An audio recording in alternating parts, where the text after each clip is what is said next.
How are you? Fine, good. आज हम कक्षा 10 की पाठ्य पुस्तक स्पर्श से पाठ 1 कबीर की साखी पढ़ेंगे और व्याख्या करेंगे। कबीर की साखियों को पढ़ने से पहले हम थोड़े से पाठ के बारे में या कवि के बारे में जान लेते हैं। ऐसा कहा जाता है कि कबीरदास जी का जन्म 1398 में काशी में हुआ था। ऐसा भी लोगों का मानना है कि इनकी मां एक विधवा ब्राह्मणी थी जिन्होंने इनको जन्म दिया। लोग शर्म के कारण वह इन्हें तालाब के किनारे छोड़ जाती हैं। तभी वहां पर एक मुस्लिम दंपत्ति नीरू नीमा नामक व्यक्ति इनको उठाते हैं और इनका पालन पोषण करते हैं। ऐसा भी कहा जाता है कि कबीरदास अनपढ़ थे, उन्हें शिक्षा का कोई भी ज्ञान नहीं था। आगे चलकर इन्होंने रामानंद नामक गुरु से भक्ति की पूर्ण शिक्षा प्राप्त की। कबीर का आविर्भाव ऐसे समय में हुआ था जब राजनीतिक, धार्मिक और सामाजिक क्रांतियां अपने चरम पर थी। कबीरदास जी का उस समय के कवि माने जाते हैं जब तुलसीदास जी, रहीम, रैदास आदि कवि हुए थे। ये मुगल शासक अकबर के समय के धार्मिक कवि माने जाते हैं। कबीर क्रांतिदर्शी कवि थे। उनकी कविता में गहरी सामाजिक चेतना प्रकट होती थी। उनकी कविता सहज मन को छू लेती है। एक और धर्म के भारी आडंबरों पर उन्होंने गहरी और तीखी चोट की है, तो दूसरी ओर आत्मा परमात्मा के भय के भावपूर्ण गीत गाए हैं। कबीरदास जी ने एक तरफ तो सामाजिक की जो कुरीतियां फैली हुई थी, अशांति फैली हुई थी, उन पर भी अपने शब्द बाणों से गहरी चोट की। दूसरी ओर वे ईश्वर में अपूर्ण विश्वास रखते थे, इसलिए ईश्वर और परमात्मा के मिलन को उन्होंने महत्व दिया और उनके लिए भावपूर्ण गीत गाए। कबीर शास्त्रीय ज्ञान की अपेक्षा अनुभव ज्ञान को अधिक महत्व देते थे। कबीर जी शास्त्रीय ज्ञान की अपेक्षा अनुभव को महत्व देते थे। इसका अर्थ यह है कि कबीरदास जी घुमक्कड़ प्रवृत्ति के थे। वे जगह जगह घूमकर ही आंखों देखा हाल ही कहते थे। उनका विश्वास सत्संग में था और वे मानते थे कि ईश्वर एक है, वह निर्विकार है, अरूप है। कबीरदास जी ने कभी भी मूर्ति पूजा का समर्थन नहीं किया। उनका मानना था कि ईश्वर एक ही है, चाहे आप उसे किसी भी धर्म के द्वारा मानो। वे हमेशा निराकार ईश्वर को ही महत्व देते थे। कबीर की भाषा पूर्वी जनपद की भाषा थी। उन्होंने जन चेतना और जन भावनाओं को अपने शब्द और साखियों के माध्यम से जन जन तक पहुंचाया। आइए, ये था आपका कवि परिचय। अब मैं आपको थोड़ा सा पाठ के बारे में बता देती हूँ। साखी, आज हम पढ़ने जा रहे हैं साखी। साखी का अर्थ क्या होता है? साखी का अर्थ होता है प्रत्यक्ष ज्ञान। साखी शब्द साक्षी शब्द का ही तद्भव रूप है। साक्षी शब्द साक्ष्य से बना है। इसका अर्थ होता है प्रत्यक्ष ज्ञान। यह प्रत्यक्ष ज्ञान गुरु शिष्य को प्रदान करता है। संत संप्रदाय में अनुभव ज्ञान की ही व्याख्या देते हैं। इसका अर्थ है कि जो साखी उनका ज्ञान प्रत्यक्ष ज्ञान होता है, वह गुरु अपने शिष्य को देता है। शिष्य पूरे जन समुदाय तक इस ज्ञान को फैलाता है।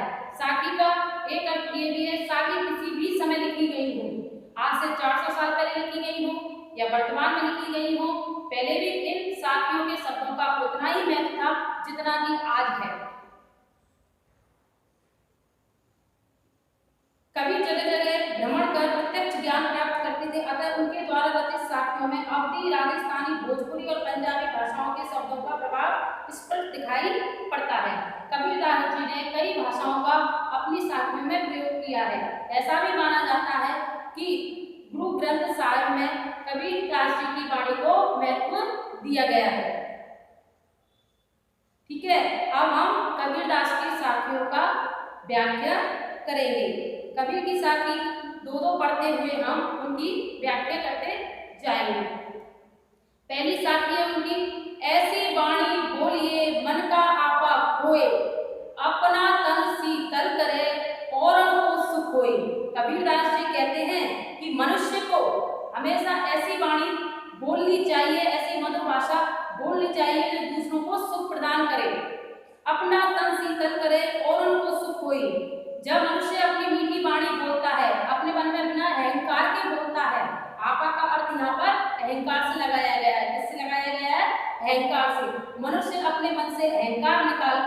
मधुर भाषा का प्रयोग करता है तो लोग दूसरे लोगों को सुनने में तो अच्छी ही लगती है, साथ ही हमारे शरीर को भी ठंडक पहुंचाती है। कबीरदास जी की दूसरी पंक्ति है, कस्तूरी कुंडली बसे मृग ढूंढे बन माही, ऐसे घटी घटी राम है दुनिया देखे नाई। कबीरदास जी यहाँ पर अपनी दूसरी पंक्ति में कहते हैं कि जो मृग होता है, मृग का अर्थ है हिरण, हिरण जो होता है उसकी नाभि यानी टुंडी में एक सुगंधित पदार्थ यानी केसर छुपा हुआ होता है। उसकी खुशबू को सूंघते हुए हिरण चारों तरफ घूमता रहता है, पूरे वन में भटकता रहता है, सोचता रहता है ये खुशबू कहाँ से आ रही है, खुशबू कहाँ से आ रही है। परंतु उस अज्ञानी हिरण को ये पता नहीं होता कि ये जो सुगंधित खुशबू आ रही है वह स्वयं उसके शरीर की नाभि से आ रही है।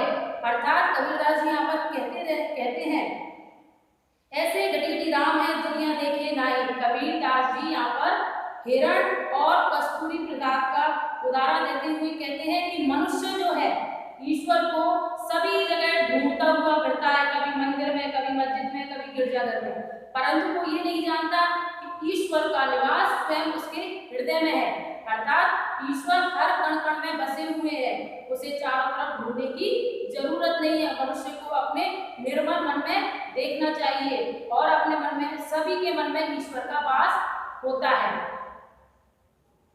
अब कबीरदास जी तीसरी पंक्ति में कहते हैं, जब मैं था तब हरि नहीं, अब हरि है मैं नहीं, सब अंधियारा मिट गया जब दीपक देखो माही। कबीरदास जी अपनी तीसरी पंक्ति में कहते हैं, जब मैं था तब हरि नहीं, अर्थात जब मेरे अंदर अहंकार था, घमंड था, तब मेरे अंदर ईश्वर का वास नहीं था। मैं शब्द जो आया है, मैं का अर्थ है यहाँ पर अहंकार। कबीरदास जी कहते हैं जब मेरे अंदर अहंकार था तब मेरे अंदर ईश्वर का वास नहीं था, और अब जब मेरे अंदर से अहंकार मिट गया है, मैंने सब कुछ त्याग दिया है, तो अब मेरे अंदर ईश्वर का वास हो गया है। मैं सदा उनके ही गुणगान करता रहता हूँ। सब अंधियारा मिट गया जब दीपक देखो माही। मेरे अंदर के, मेरे मन का पूरा अहंकार, भ्रम पूरा दूर हो चुका है। जब ईश्वर भक्ति दीपक की लौ मेरे हृदय में जल चुकी है, तो मेरे अंदर से सभी अंधकार यानी दुनियादारी का आडंबर सब कुछ समाप्त हो गया है और मेरे अंदर ईश्वर की सच्ची भक्ति जाग चुकी है। चौथी पंक्ति में कबीरदास जी कहते हैं, सुखिया सब संसार में खाए अरूप सोवे, दुखिया दास कबीर है जागे अरूप रोवे। कबीरदास जी अपनी चौथी पंक्ति में बहुत ही सुंदर बात कह रहे हैं कि इस संसार में सभी लोग सुखी हैं, खा रहे हैं, पी रहे हैं, सो रहे हैं, मौज मस्ती कर रहे हैं। अर्थात दुनिया के इन सब लोगों को उनका सच्चा सुख क्या है?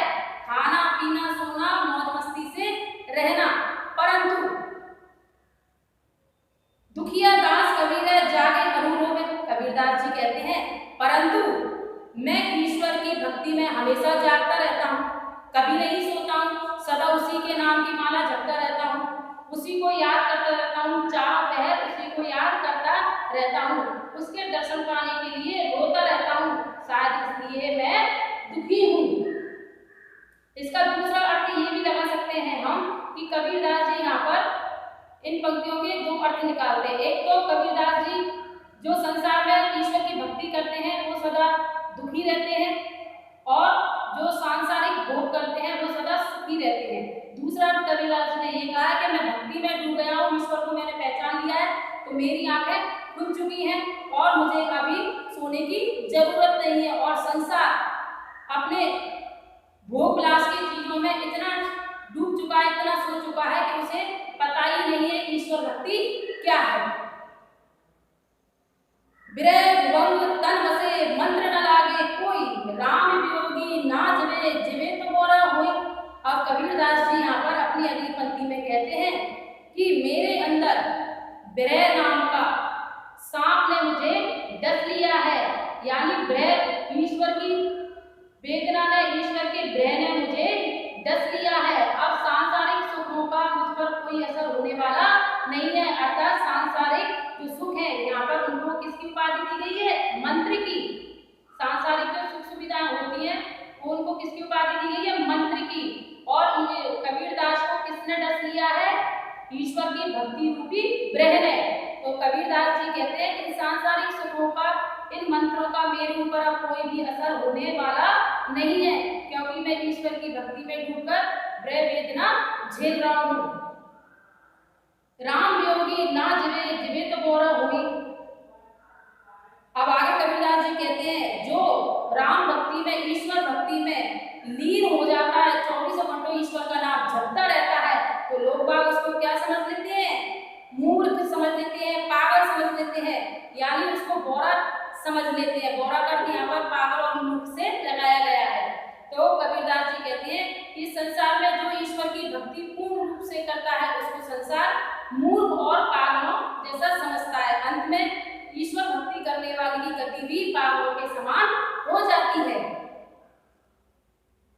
अगली पंक्ति देखिए, निंदक टेढ़ा राखिए आंगन कुटी बधाई, बिन सावण पानी बिना निर्मल करे सुवाई। देखिए कबीरदास जी यहाँ पर बहुत ही सुंदर बात कह रहे हैं कि जो हमारी निंदा करता है, निंदा का मतलब बुराई करता है, हमारे अवगुणों को बोलता रहता है, उन ऐसे व्यक्तियों को हमें सदा अपने आसपास रखना चाहिए और हो सके तो उनकी कुटिया यानी घर अपने ही आंगन में बना लेना चाहिए, क्योंकि निंदक हमारे आसपास रहेगा तो हमारी बुराइयों को सदा बताता रहेगा, जिसके कारण हम निर्मल हो जाएंगे और हमारा मन अच्छा हो जाएगा, हमारी बुराइयों को वो दूर करता रहेगा।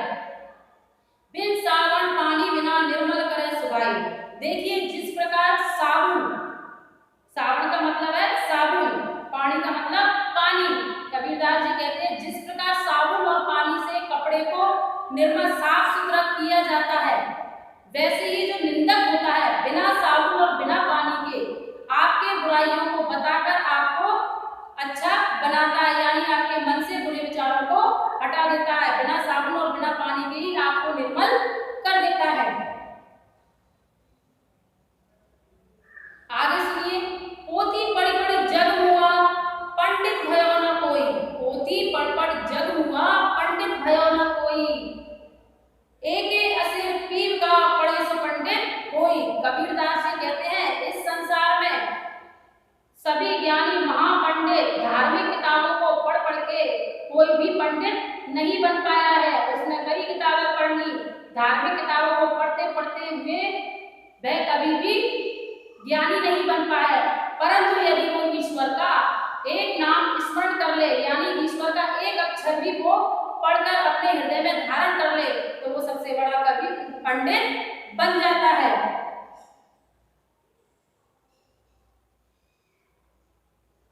ये थी आपकी पाठ्य पुस्तक कबीर की साखियां।